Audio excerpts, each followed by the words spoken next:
두 번째로 가장 많은 전진 패스를 기록한 선수가 되며 화제입니다. 유럽 축구 선수들의 기록을 다루는 매체인 더 스탯 웨이는 올 시즌 유럽 축구연맹 챔피언스 리그에서 90분당 가장 많은 전진 패스를 성공한 20명의 선수를 공개했습니다.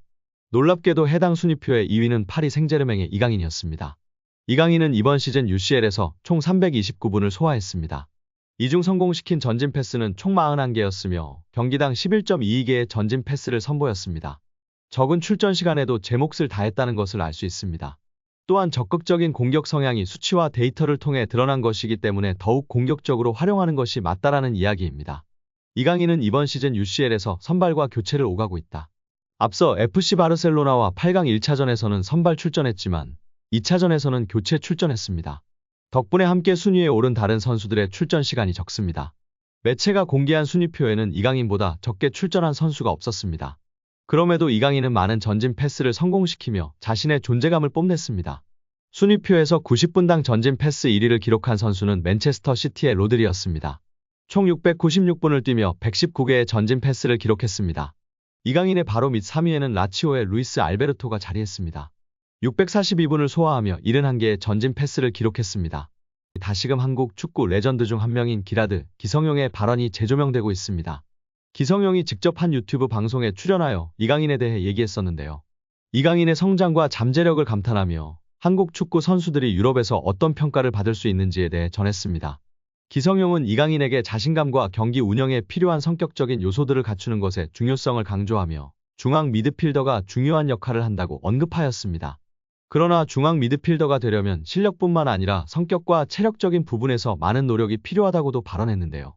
기성용은 이강인이 발렌시아에서의 데뷔와 그의 성장을 언급하며 한국 선수들이 경기에서 더 많은 인정을 받고 유럽 리그에서 성공을 이룰 수 있기를 기대한다고 발언했었습니다. 기성용 선수가 이강인 선수에 대해 이야기한 점과 더불어 다양한 이강인 관련 소식 자세히 알아보도록 하겠습니다. 기성용 선수는 이강인 선수 데뷔 때를 먼저 언급했는데요. 강인이 같은 경우에는 어렸을 때부터 발렌시아에서 데뷔를 했잖아요. 그러니까 그 전에 이제 유스 시절 때 강인이가 어떻게 컸고 어떤 기량을 보여줬는지 보다는 저는 이것보다는 어쨌든 그 나이에 흥민이도 마찬가지고 그 어린 나이에 스페인이라는 무대에서 발렌시아잖아요. 이거는 정말 좋은 팀이잖아요. 발렌시아는 스페인 유스에서도 알아주는 명문팀이에요. 거기서 인정받고 대우받으며 데뷔했다는 것 자체가 이미 엄청나게 충격적인 사실이에요. 저는 외국에서 생활을 해서 더욱 와닿았어요. 정말 엄청나게 충격적이었어요. 그리고 이제 그 강인이의 플레이를 보면서 이 친구가 이렇게 볼을 차는구나라는 거를 봤을 때 두 번째 충격을 받았어요. 더 놀라운 건 강인이의 플레이가 작년하고 올해하고 점점 다른 것 같아요. 완전히 다른 모습으로 엄청나게 성장하고 있다는 게 보여지고 느껴져요. 피지컬적인 부분이나 또 경기를 운영하는 부분이 아직 어린 나이임에도 불구하고 엄청나게 빠르게 습득하고 성장하는 것 같아 놀라워요. 한번 이렇게 흡수해서 그거를 경기장에서 자기 것 만들고 성장하고 이게 정말 너무 빠른 것 같아요. 그게 사실은 어려운 건데 이렇게 단시간이 되었다는 게 정말 놀라워요. 그리고 19살, 20살, 21살, 23 이렇게 25살 계속 변하거든요. 강인이가 딱 지금 피지컬적인 부분에서 변화가 저는 있었다고 봐요. 2001년생이니까 물론 본인의 노력도 당연히 있었겠죠. 그러다 보니까 어떤 폭발력이나 그 다음에 드리블을 할 때 이제 결국에는 이 몸이 받쳐줘야 드리블을 할 수 있는 거잖아요. 그런 부분에 있어서는 확실히 작년, 재작년, 작년 올해가 좀 다른 느낌인 것 같아요. 강인이가 보고 있는 미드필더 중앙 포지션은 경쟁이 높고 수비, 중앙 미드필더로서는 기술적으로 뛰어나야 하고 스피드가 좋은 측면과는 다른 특별한 능력이 필요해요. 미드필더는 공격과 수비를 동시에 수행하며 경기 운영의 핵심적인 역할을 해요. 미드필더는 중앙과 사이드에 유리한 시야를 가지고 있어 팀의 빌드업 및 수비에 기여해야 해요. 최근에는 수비적이면서도 공격적이고 영리한 미드필더들이 선호되고 있는 것 같아요. 하지만 이러한 역할은 위험을 감수해야 하기 때문에 풀어나오는 것이 어렵고 점수를 받는 것도 무척이나 힘들다며 미드필더 역할의 중요성, 어려움을 이야기했습니다. 이를 통해 이강인 선수가 중용받는 이유도 명확하게 알 수 있었던 것 같습니다. 현대 축구에서 가장 중요시 되고 있는 볼간수와 탈압박이 가장 장점인 이강인 선수이기 때문에 중용받을 수밖에 없고 여기에 기술적 우위와 적극적인 수비가담까지 있으니 정말 엔리케 감독이 사랑하지 않을 수 없을 것 같습니다. 여기에 기술적 우위와 적극적인 수비가담까지 있으니 정말 엔리케 감독이 사랑하지 않을 수 없을 것 같습니다. 두 번째로 가장 많은 전진 패스를 기록한 선수가 되며 화제입니다. 유럽 축구 선수들의 기록을 다루는 매체인 더 스탯 웨이는 올 시즌 유럽 축구 연맹 챔피언스 리그에서 90분당 가장 많은 전진 패스를 성공한 20명의 선수를 공개했습니다. 놀랍게도 해당 순위표의 2위는 파리 생제르맹의 이강인이었습니다. 이강인은 이번 시즌 UCL에서 총 329분을 소화했습니다. 이 중 성공시킨 전진 패스는 총 41개였으며 경기당 11.22개의 전진 패스를 선보였습니다. 적은 출전 시간에도 제 몫을 다했다는 것을 알 수 있습니다. 또한 적극적인 공격 성향이 수치와 데이터를 통해 드러난 것이기 때문에 더욱 공격적으로 활용하는 것이 맞다라는 이야기입니다. 이강인은 이번 시즌 UCL에서 선발과 교체를 오가고 있다. 앞서 FC 바르셀로나와 8강 1차전에서는 선발 출전했지만 2차전에서는 교체 출전했습니다.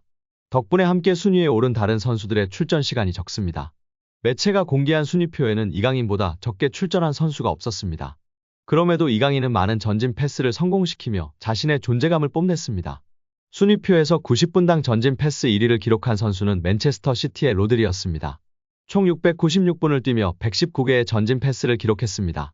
이강인의 바로 밑 3위에는 라치오의 루이스 알베르토가 자리했습니다. 642분을 소화하며 71개의 전진 패스를 기록했습니다. 영국의 플래닛 풋볼이 흥미로운 기사를 실어 눈길을 끌었습니다. 지난 2020년, 그러니까 지금으로부터 4년 전 세계 축구 최고 유망주로 꼽힌 10인에 대한 기사입니다. 4년 후 그들이 어떻게 변했는지를 다루며 화제가 되고 있습니다.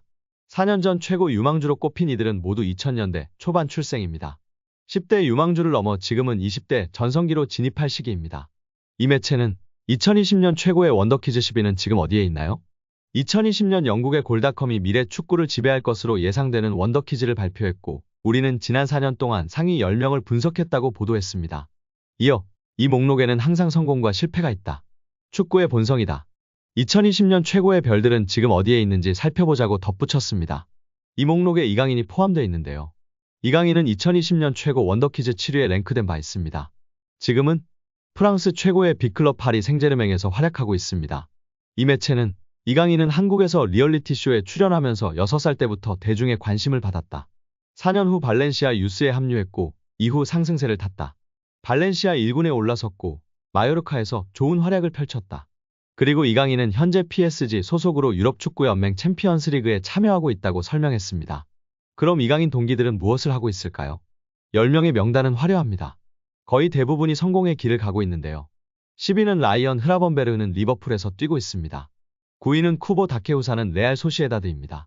8위는 모하메드 이아타레는 슬라비아 프라하에 있습니다. 7위는 이강인 선수였습니다. 6위는 가브리엘 마르티넬리로 아스널에서 뛰고 있습니다. 5위는 에두아르도 카마빙가로 레알 마드리드에서 핵심 선수가 되었습니다. 4위는 헤이니에르로 지로나에서 뛰고 있습니다. 3위는 메이슨 그린우드로 헤타페에서 뛰고 있고 2위는 안수파티로 이번에 브라이튼으로 둥지를 옮긴 상태입니다. 대망의 1위는 호드리구로 레알 마드리드의 주전 공격수가 되었습니다. 1위를 차지한 호드리구에 대해 이 매체는 4년 전 이 명단이 작성됐을 때 호드리구는 레알 마드리드에서 막 커리어를 시작하고 있었다. 그는 뒤를 돌아보지 않았다. 카를로 안첼로티 감독 아래 공포의 삼지창 오른쪽에 위치해 있다. 그의 경기 수와 기량을 매 시즌 향상됐다.